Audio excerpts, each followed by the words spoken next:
Look at that, Tim. I think we're live. We're going to do something else for a little while. Why don't we do this?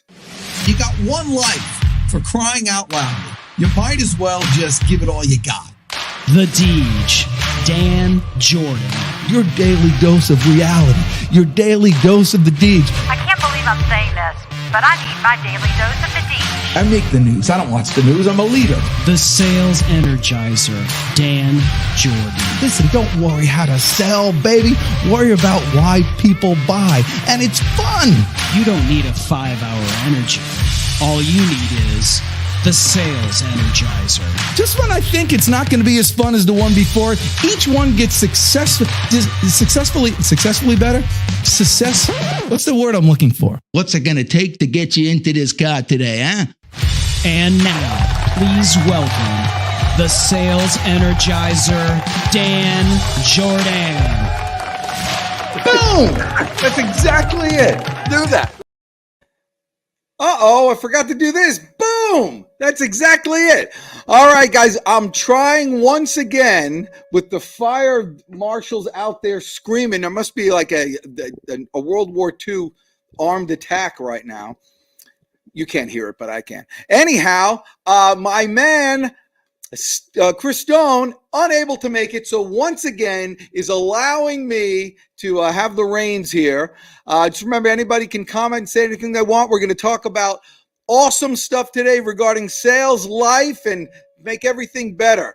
And who's better to do that with than an awesome friend of mine, Tim McCormick, and I've known him for it seems like a million years, but not really that long. But in that time, he's totally affected change in my life, just from being the guy that he is and the type of business that he does, and able to withstand all sorts of things in the community. So without any further ado, please help me welcome to the stage my good friend and business aficionado, Tim McCormick.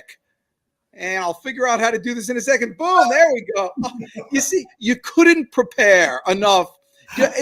Is it so terrible just to keep your arms in the air for 10 seconds before I tell you to go in there? Sundays I do. Yes, Sundays I do. Really? Do you go to church every Sunday? I do. Have you gone? This is going in an area that I didn't expect, but that's fine. Did you for a while do it online when you couldn't go? We did, yes. And was it as effective for you? Yes, because like a lot of people, unfortunately to me, I think fellowship. It made you go away. I think fellowship, church, and my beliefs are that fellowship is something you do together. So, and so does our church. So we, my wife still does it, and I'm okay with that. But getting back to church was really important to me. Yes. Now let me ask you this. And again, this is a free-flowing conversation. And so, do you find in small business people tend to kind of walk away from using the church and those connections for business because there's something icky about it. But invariably, I found those types of tight communities, they kind of want to do business with you. Do you find that you ever network with people from the church? Absolutely. I'm actually, I guess, being vetted, if you will, a couple of groups that are Christian in premise, if you will. They one of them, very good group, is Iron Men, I think it is. I apologize for that, but just some good guys I've met through my church that have founded groups like that to work more with other men of faith, and I think it's an awesome way to do business. Yes, yeah, I think it's too. Remember to look at the camera. How's that? That much. Yeah, that's better. Looking into my soul. In business today, a lot of times you're doing business virtually like this, and there's just small things you can do to put yourself on a different level. And one of them is just looking at the camera because, like it or not, we're trained to look at eyeballs. Yeah, we are. You know, even as a little kid, and yeah, so that's true. I mean, and that kind of networking, which I used to, being the world's best cold caller as I am, that kind of networking I've kind of poo-pooed. But you've always been really excellent at that, at getting business through networking. Was that out of design, or was that an actual strategic plan of yours? No, it's a great question. It was by design. I too, because I think that's why we connected when we first met. I'm a huge cold caller. I mean, I love getting in the office at 8 o'clock, 7 o'clock in the morning, doing the research, finding the Business Chronicle, all the networking guys that I've met. But I still found that for me, I'm really, really good at getting to executives that are making decisions, working around the system. And, you know, I've been told by a number of people to write a book on cold calling and research because I do it all the time. Well, so help for the people out there who want to figure out how to get a hold of those executives, which is, you just hit the nail on the head, because that world is, when you say executive, these big corporation type of companies, or are they, you know, owners of mid-sized businesses? A little of both, Dan. We made a concerted effort 2 years ago to start chasing some bigger fish, if you will, companies that do that sign up companies that sign up dealerships like us to take care of their business across the country, and we've actually organically grown with about 3 or 4 companies that we now design offices and install their furniture in different locations all over the United States. But to your original point, I've been told to write a book on cold calling, so I don't want to give away all my secrets. I'm just kidding. But you know what? One of the things is you can give away as many secrets as you want. A small percentage of people will use it, right, and the other will call you up to buy your book. That's the key. And you just hit the nail on the head. I'm going to give you the best example of a deal I closed about a month ago out here in Duluth. It was 5:30 in the evening. We've all got that story, but I said, I'm going to make one more. I called, because the receptionist was gone, I got to work through their system. And I always go to accounting because they're usually working late and they'll always pick up the phone. So get to accounting. I get one of the girls and I say, I was actually directed to the wrong area. I'm trying to find John Smith in the corporate office, the CFO. And because that's her boss, if you will, upstream from accounting, she's real quick to think, I've got to get this guy to where he wants to be because he's talking to my boss. And all that being said, I actually got in. He directed me to the facilities director, who I talked to for about 30 minutes. My timing was impeccable because they were going to do a sizable, what we call a restack in our business, where they've got like 700 workstations, and we're going to go in literally over the next 6 to 9 months and pull out 30 to 50 stations every weekend and put in new ones. So just making that last call, but also, doesn't that happen? That happens more times than you would imagine. Perfect. It's almost every time you're in a calling session, someone says, "Oh my gosh, this is just very fortuitous that you called right now because boom, boom, boom, boom." And you get points for this. We come from the same world. When more times than not, when I reach a CFO or an HR VP, they're impressed that you're calling after hours, and the fact that you're not calling them in the middle of the day per se. So it's it seems to work. Well, so let me ask you: you got it moved down. What was your initial statement to the CFO that got you to the facilities manager? I had asked him, I said, most companies that I call, because I call a lot of CFOs and HR VPs, we call upstream, and you're stroking their ego a little bit, as you know.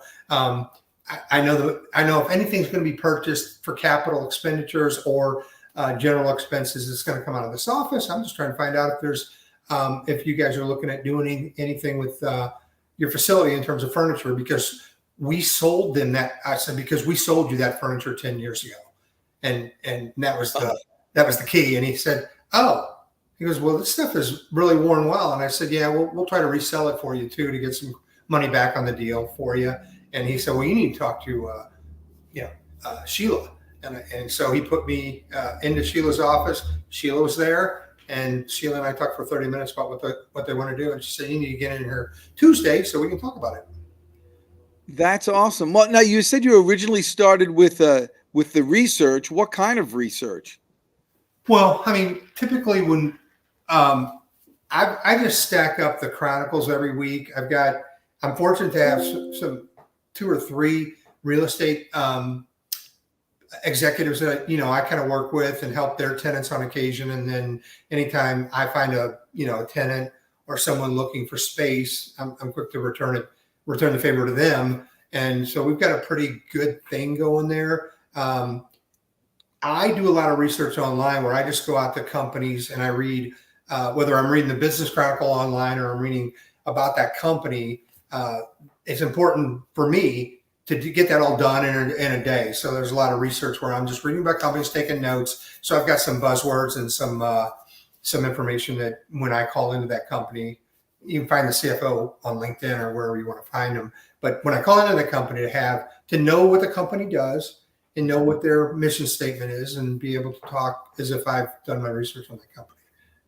Right. Okay. So you differentiate yourself that way, and then you do it. Or how many calls are you making on a regular basis? I usually make about 60 a day. 60 a day.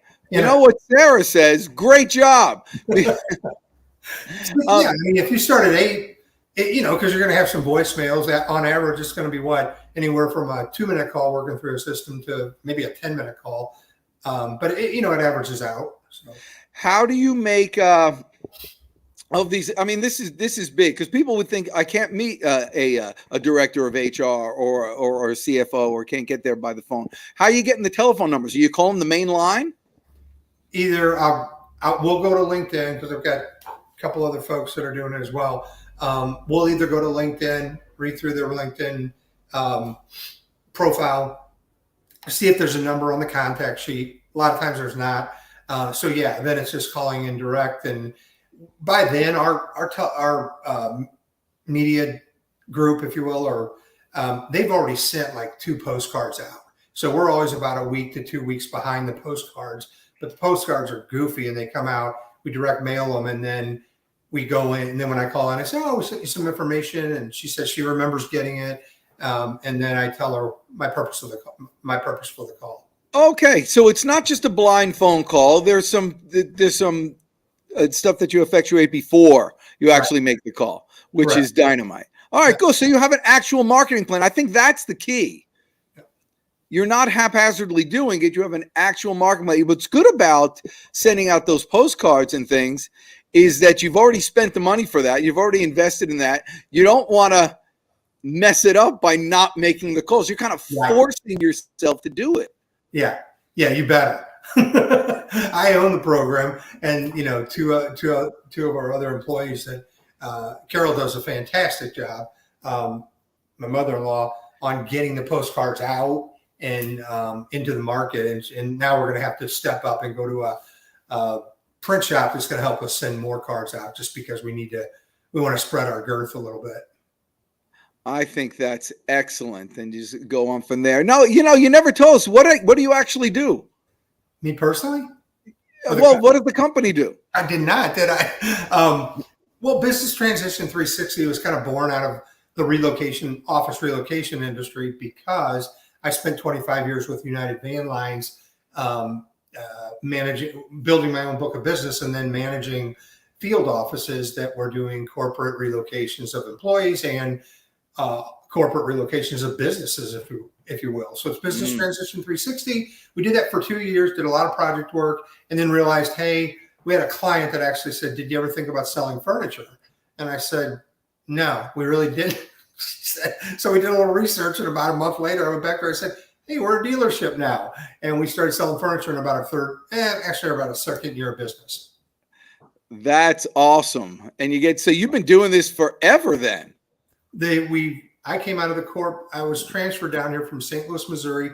Go Cardinals, even though they're having a really bad year. But it was 2008, and then year and a half later, I lost that job because of a high earner, last guy in, first guy out, because the real estate and relocation industry was in really bad shape then. Really? Yeah. So we opened the company. It is now? That's a good question. All I know is that I've heard, it's upwards of 48% vacancy in the Buckhead region, and I know there's a lot of companies. I find it interesting on these chat lines in different locations and in networking meetings. Everybody's got kind of a different outlook, but I mean, from trusted resources, there's a lot of vacancies out there. There's a lot of companies on the fence about whether they're going to bring their people back to work or not. Really? So how has that affected you? Is that why you went broad? Well, of course. I mean, when the pandemic hit, we were fortunate to be one of the few companies that would respond to Piedmont Healthcare for a project. So that helped us a lot. And then we didn't really feel too much of the pandemic, because a lot of companies knew some companies were quickly saying, oh yeah, come get my furniture. I mean, we were 3-4 months into the pandemic and they're like, we're closing that office. And we would never go back. So now you got some of those same companies saying, hey, you came and got my furniture. I need it back. Well, they knew we didn't have it. I said, well, I can get you some new stuff, but that stuff is long gone. So really? Yeah. So it helped you. Yeah, we do a fair amount of decommissions and consignments of furniture for offices. So if we get in early enough, a company will let us go ahead and inventory it and put it out on our website and the internet anonymously. It'll be through us. And if we get buyers of it, which we do a lot, we coordinate all the logistics for getting it out of the building and the client picking up what they need, or we deliver it and install it. Well, that is Nito Bedito. So you take care of the whole thing. So if somebody needs to move or move it in or out, I mean, how do you know where to start? So I'm like, oh my gosh, we're moving back in, or we're removing our office. How do you know where to start? Way to go, Dan. All right. The checklist. Well, keep that up. Yeah, it's a great question. And this is why we did it. We like to say we wrote the book on relocation. But inevitably, we've got about 280 tasks that always have to occur for a corporate or office move locally, or even on an interstate basis. If a company in town is saying, we're going to pick up our stakes and go to another state, we got some better concessions. This will work for anybody. It's everything from, announcing to change your addresses to your email, to making sure that you pick an area where people will have daycare close, will have eateries close, things of that nature. So we took everything we ever ran across, and again, we took some privileges from some other companies who said, yeah, you can put all that in there. But just basically explaining to people everything you need to do when you decide, hey, we're not going to renew the lease here, and we're going to Avalon. And once you make that decision, I'll just give you a quick, how does somebody get that, by the way? What they can do is they can reach out via email, tim@bt360solutions.com, and I can send them a checklist. At btsolutions.com. Yeah. All right. Okay, you were going to say you were going to give an example. Yeah, I mean, you'll see on the first page, it's amazing, but it's really. Sorry, camera. There we go. Kind of twisted there. So it just talks about forming a team and getting the right people in place, the right people in the seats, if you will, for the relocation, because inevitably everybody's busy. Everybody's working, at 10 times what they used to, and they drop it on an HR coordinator or a receptionist who is not, adept, just hasn't had that skill set or hasn't had to go through it at planning a relocation and furniture project for a company with 50 employees. So what if you had to suggest Like, because it just sounds daunting. Yes, I'm going to get the thing, but what really is, step one, or when should I start taking a look at this? Great question. The finish out, a leasing executive would be a better source for this, but at the end of the day, I've learned a lot along the way through the Atlanta Commercial Real Estate Board and working with a lot of fantastic real estate folks that refer business to us. They may start looking for a space 2 years before, just because they want to make sure they find the right space. Maybe they can get bought out of their current lease. And it's crazy out there because I hear again and again from real estate executives, tenants want a lot. It's a buyer's, seller's, it's really a seller's market, but a lot of tenants want all these concessions. They want big time TI dollars, tenant improvement dollars. They want 6 months free rent. And it's just, I've heard guys say it's kind of a bloodbath out there right now in the real estate space. 6 months? 6 months free rent? Oh yeah. I've heard, yeah. Isn't that crazy? But it is what it is. But I mean, it's tacked on after. So what are they? So it is. There's a lot of empty space, is what you're saying. So yeah, upwards. I mean, I read a few weeks ago in the Chronicle, and one of the real estate folks that we work with, I think he said 48. I think I read 48% of Buckhead is vacant. And that's Buckhead, Atlanta. Yes, and don't quote me on that, but that's what I thought. Wow. So I got to think. So how are you managing that? Well, I would venture to guess 50% of that 50% of those, they still have furniture in there, and they're still trying to make a decision on what to do. I find it fascinating. It comes down to one person and one ego. We always laugh about this. Everybody thinks it's a big deal, and they're sitting around a table trying to decide this. But in the case of AT&T, they got a new CEO. 3-4 years ago, CEO said, "Hey, we're building a big building. We're going downtown, and you know where their space is." And then they get a new CEO because things aren't going so well as I read, and that CEO said, "No, we're going to go back to the office and work." And everybody's like, we love that. I mean, the pandemic didn't have to change everything. Now, I may be accused of being a little bit traditional, if you will, but at the end of the day, we've always done business in offices, and I think there's some positions that warrant, and it's great for mothers that stay at home with children and such. But can mother that stays home with children be as productive as she could be if she was in her office for 8 hours? So I think there's always going to be a debate on that. Yeah, and I actually also think it's for the younger people too. I mean, traditionally, that's where you met your spouse, right? Or you do fellowship. I mean, you meet people. Good ideas come because you're sitting at a conference table. It's fun. I mean, I just think we're creating an antisocial establishment, and yes. I mean, it's just like you who refuses to look at the camera. Sorry. Okay. Is this going to be awful? Yeah. I'm sorry.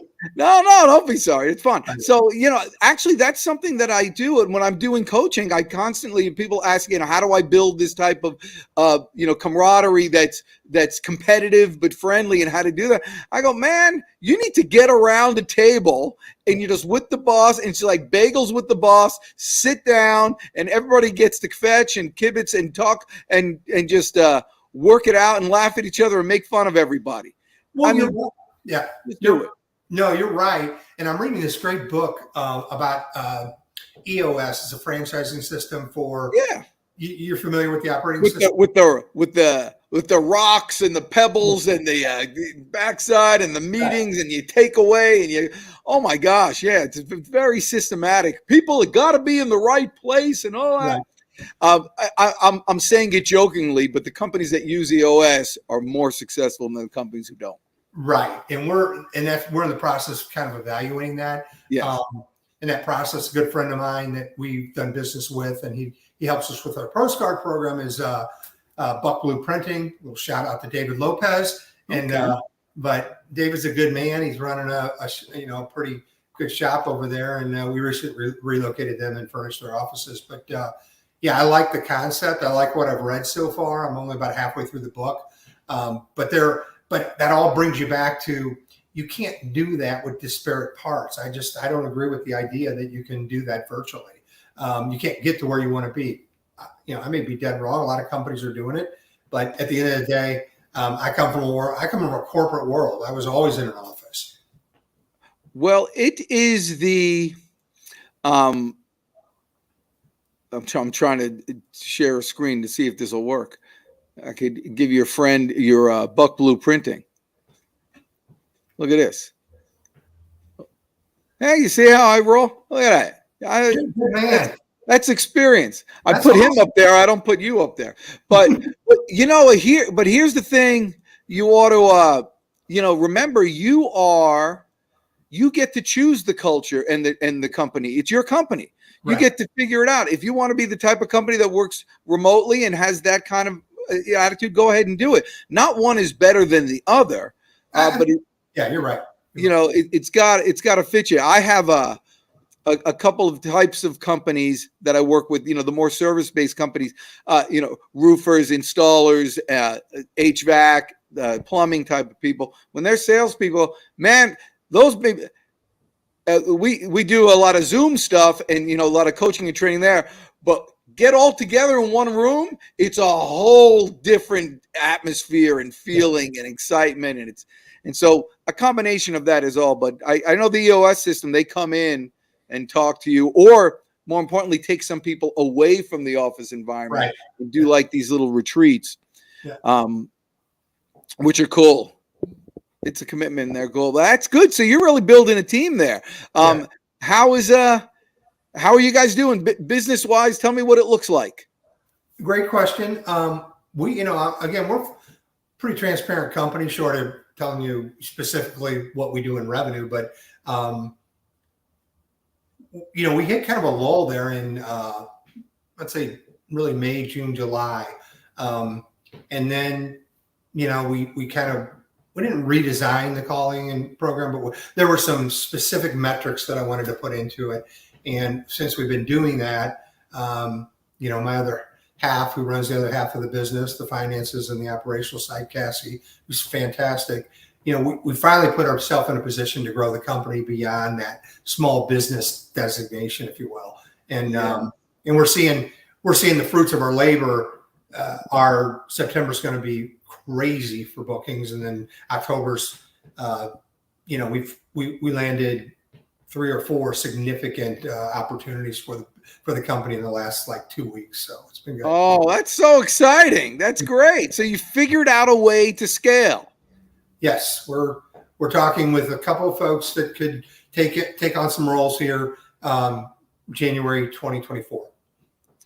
Well, that is dynamite. That's really exciting to see. So big stuff ahead for BT360. So who is a perfect client? Let's say we could refer people to you. Who's a perfect client for you? Thanks, Dan. Appreciate that. Perfect client is like a lot, we're kind of cohorts with these leasing executives in our barn, if you will, in anywhere from a 20 to 100 person in office seats, if you will, we call them. That could be a mixture of 60 workstations and 40 offices and 3 conference rooms to, a smaller company that, is growing, but they need maybe, they're just going to do 10 offices, and we're going to help them design, make sure the colors fit, maybe do some wall graphics for them, and then furnish all the areas that they want us to furnish. So you do all the design. That's so you're really a design consultant, and then you do the installation as well.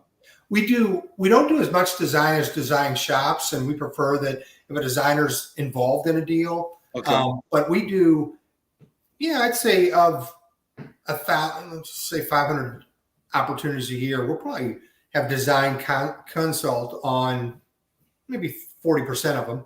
So we're like in that space where, if a customer says, "Hey, I don't want to use a big firm, can you do design?" Then we've got a designer that, does that work for us. 500 deals a year. How many people do you have? It was hypothetical. Oh, God. Let's go back and say 200 deals a year. All right. Well, even that. So how do you not go go crazy. How long does an installation take? That's a great question. I'm glad you asked it, because people always think that this process moves along a lot faster than it does. And so, in answer to your question, if you sat down with us Monday of this week, we would probably be ordering furniture in 30 to 45 days. It just takes a lot. Space plans, what colors, get the right people involved at the company. So we really try to give them that checklist to follow us, and we can follow with them to say, hey, we got to get 3 pages of this done this week. We got to get 4 pages of this done next week. But it kind of lays out step by step everything you need to be doing along the way, and it makes their life real easy. And we consider it proprietary, because I don't know that anybody else has one of these floating around. So, so how does the sales process for you work? Is it generally someone calls, they have an interest, you send them the book and say, this is kind of what we do, and then they get overwhelmed and say, you just do it? No, we're prolific at teasing them with the book. And so the only way they can see the book is if they see us. So it's a face-to-face appointment. That's great. Yeah. Or if they come to the website and they want to get the book, they got to give up something, email and a phone number, like everybody else. Yes. Okay. And then it goes out, and then you follow up with a phone call. Absolutely. Which several. Yes. Until you get them. Right. Okay. But which is great. But there are friendly phone calls. Yeah. I mean, do you need our help or not? Yeah. You're a true, professional salesperson, which is looking for somebody who has a fit or a need, and see if you have a solution. If you do, you let them know. If you don't, you'll let them know that too. I will. And if anybody's watching and listening, I absolutely am looking for somebody to do that. I'm sorry. I'm just answering this call because my friend Stu, this is who he is. He calls every week knowing that I'm on a podcast right now, live, and he just refuses to listen to anything. He'll talk. Stu, you there? Just say hi and then hang up. All right, good. All right, see you later. I mean, it's like endless. This is what happens when you have friends that literally don't care. Just don't care about anything. I love it. But that's excellent. Tim, I appreciate so much. We've been trying to do this forever. We've been trying to get together forever. The problem is you're too darn busy. We're pretty busy, but it's been good. Yeah, absolutely. Which is great. How can I help you? Like individually. I'm sorry? Yeah, how can I help you? I mean, do you have a sales? Are you the sales team? Me, and I'm trying to find somebody. So, yeah, absolutely. Anybody watching knows somebody that's looking. We're looking for a good salesperson. So, yeah, and we're looking for some operational help on the other side with Cassie. So, with what? On the other side, we're going to need some help with Cassie's work, because operations is, they're working overtime over there. So. The thing today, in today's world, there's a lot more automation and like systemizing stuff that you can do right now. Yeah. That people are really happy if they take a look at your, and that EOS can do it too. But people take a look at your business, a good, consultant type of person, they could just transform, give you a way to scale, because you seem to have everything there. But we could talk offline about that. I wish for anybody, if you have any moving needs, furniture. Oh, look, finally, Thurman, your furniture needs. Well, why don't you tell anybody? You say, Thurman knows this is a live show and everything happens. Oh, look, who else is talking? What else can help your business? A virtual assistant could be helpful. That's Renee Hastings. She's, do you know Renee Hastings? Not me. Oh, yeah. She has a virtual assistant company, and she's awesome. She's really nice, and she's watching on YouTube. Call me. The tube of, yeah. Or email him. His email's right down below. Or you can give him a call. I can put your number there. He's real easy to get a hold of. Yep. I'll always answer. Which is a good thing. All right. Well, go. Well, I wish nothing but good things to happen to you for the rest of your life. All of you out there, there's business everywhere if you're consistent. Do you have any words of wisdom you can give us, Tim McCormick? You seem to, you've been my eyes and ears for wisdom for many years. No, I appreciate that. No, we kind of work from that traditional single mom, raised 6 kids. It's all about getting up and doing the work, and just being ethical about it, having some integrity, and just being kind to people along the way. I mean, not everybody's going to love you when you call them at 4:30 in the afternoon or you knock on their door, but kindness has won out for us over and over, and responsiveness. Customers love how responsive we are. So we really appreciate that, doing business the way we do. Oh, that's awesome. All right. Well, stick around for a couple minutes when it gets done. All of you out there, you know how to reach him. That's Tim McCormick. Renee, give him a call. And for the rest of you, eat well, live long, and prosper, and go get him today. We'll see you next time.